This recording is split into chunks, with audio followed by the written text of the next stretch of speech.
안녕하세요. 살면서 가장 막막했던 순간이 언제였냐고 물으신다면 저는 단연 은퇴하던 날을 꼽을 것 같아요. 이제부터는 누가 나한테 월급을 주지 않는구나. 앞으로 어떻게 먹고 살지? 하는 불안감이 제 머릿속을 꽉 채웠으니까요. 은퇴가 다가올수록 허탈함과 막연한 두려움이 컸던 것도 사실이고요. 그런데요, 막상 공식적으로 은퇴하고 보니 정말 예상치 못했던 일들이 벌어지더라고요. 실질적인 수입이 없다는 게 이렇게까지 불안한지 저 자신도 몰랐어요. 빈 지갑을 들여다보며 한숨을 쉬던 날이 허다했죠.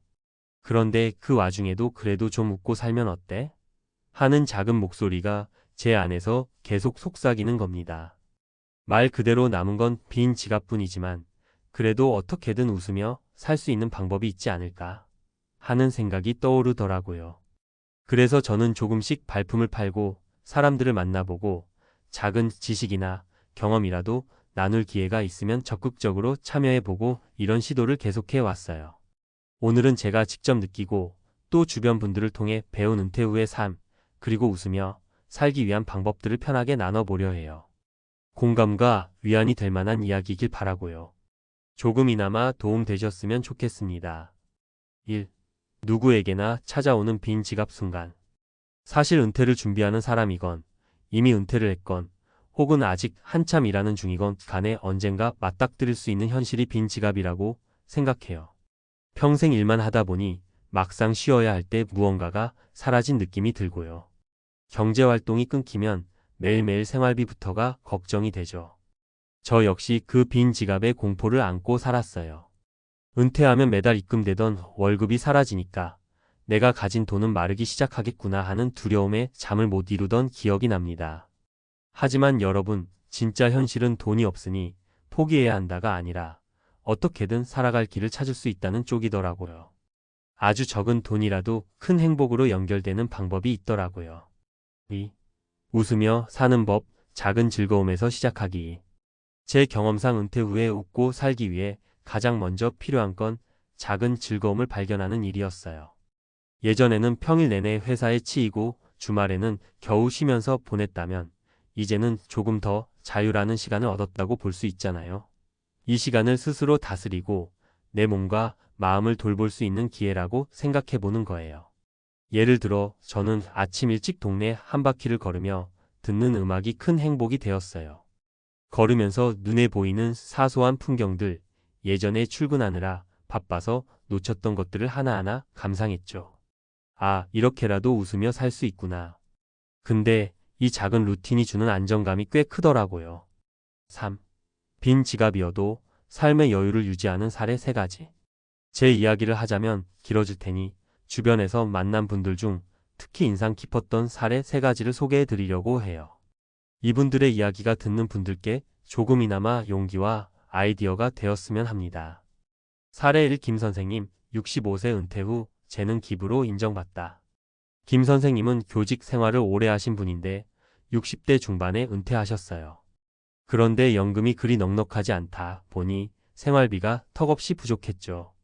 처음에는 우울증이 찾아올 만큼 마음고생이 심했다고 해요. 그러나 1년쯤 지나면서 내가 가진 교육 경험을 계속 살려볼까? 하는 생각이 번쩍 들었다고 합니다. 그래서 지역 아동센터에서 무료 과외 봉사를 시작했어요. 누군가에게 무엇인가를 가르쳐주고 또 아이들이 점점 밝아지는 모습을 보니까 스스로도 큰 힘을 얻더래요.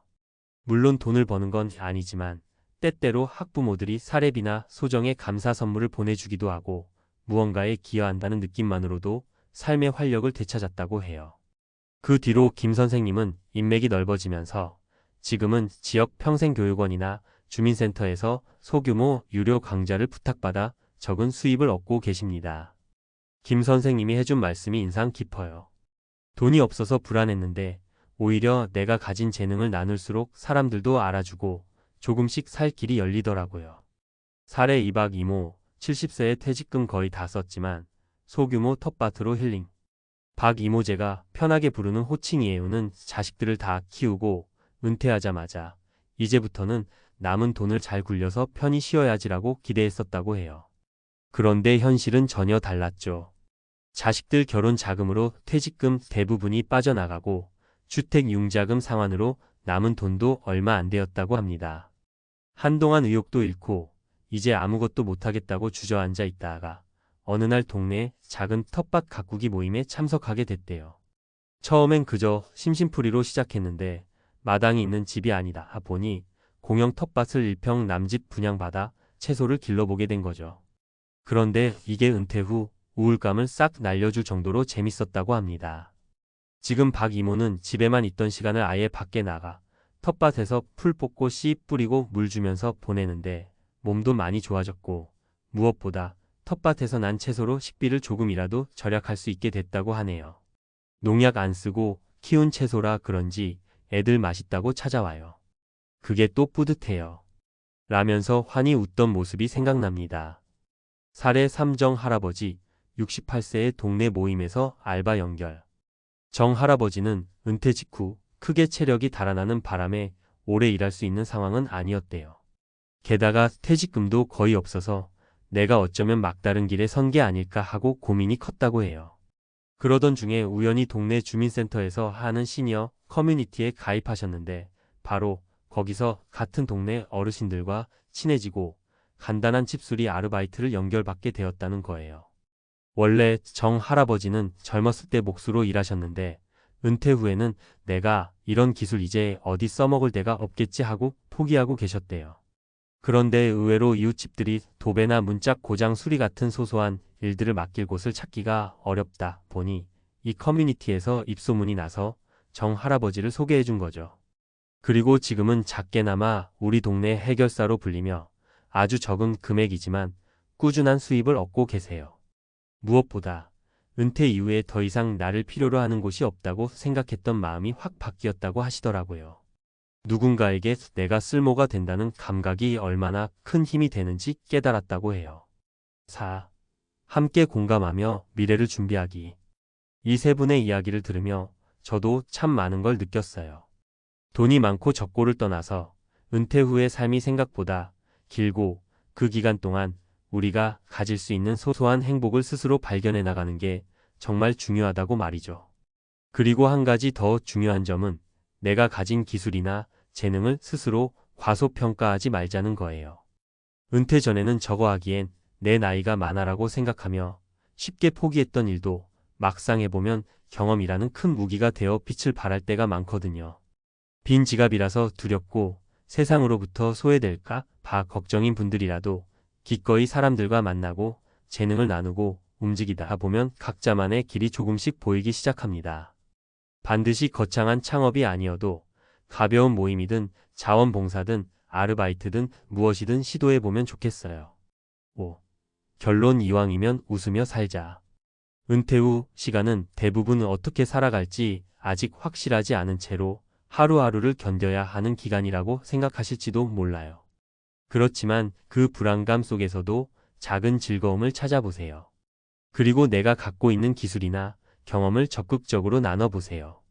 그러다 보면 나를 필요로 하는 사람들을 만나게 되고 자연스레 일도 생기고 새로운 인간관계가 이어지기도 하더라고요. 저 역시 아직 완벽한 노후 생활을 하고 있는 건 아니에요. 하지만 분명한 건 빈 지갑이 전부는 아니라는 겁니다. 웃을 수 있는 작은 계기, 내가 할 수 있는 작은 일들이 모여서 인생의 즐거움을 만들어낸다고 믿어요. 혹시 지금 은퇴를 앞두고 불안하거나 이미 은퇴했는데 막막함을 느끼는 분들이 있다면 이제부터 새로운 모험이 시작된다고 생각해 보세요. 결국 이 시간을 어떻게 보내느냐에 따라 우리의 노년이 달라지는 것 같아요. 빈 지갑으로도 웃음 지을 수 있는 방법은 분명히 있습니다. 혹은 이미 제가 소개해드린 분들처럼 주변에 같이 활동할 수 있는 작은 모임부터 찾아보셔도 좋고요. 동네에 텃밭이나 봉사단체, 문화센터 혹은 동아리가 있다면 가벼운 마음으로 문을 두드려 보시는 걸 추천드립니다. 처음에는 낯설고 귀찮게 느껴지더라도 사람들의 관심과 호의 속에서 삶의 에너지가 다시 샘솟게 될지도 모릅니다. 마지막으로 가장 중요한 건 너무 무리하지 않는 선에서 자신만의 속도로 인생을 즐기는 것이라 생각해요. 젊었을 때처럼 전력을 다해 달릴 필요는 없잖아요. 잠깐 쉬었다가 가만히 생각해보고 그래도 하고 싶은 일이 떠오르면 다시 시작해보면 돼요. 그러는 동안 주변 사람들과 작은 웃음거리를 나누는 것만으로도 충분히 가치 있는 시간이 되거든요. 그러니 이제부터는 은퇴 후 남은 건 빈 지갑뿐이라는 한탄보다는 그래도 웃으며 사는 법을 찾자 라는 마음으로 조금씩 움직여 보시는 건 어떨까요? 여러분의 소중한 경험과 재능, 그게 분명 누군가에게 큰 도움이 될 수 있고 동시에 여러분 자신의 삶에도 다시 활력이 되어 돌아올 거라 믿습니다. 부디 이야기가 은퇴를 준비하는 분들, 이미 은퇴했지만 막막함을 느끼는 분들께 작은 위로와 아이디어가 되었길 바라며 마무리하겠습니다. 누구에게나 어려운 순간은 찾아오기 마련이지만 그 순간을 어떻게 대하느냐에 따라 남은 노후가 훨씬 더 빛날 수 있다는 것만은 분명하니까요. 우리 함께 웃으며 오래오래 살아요.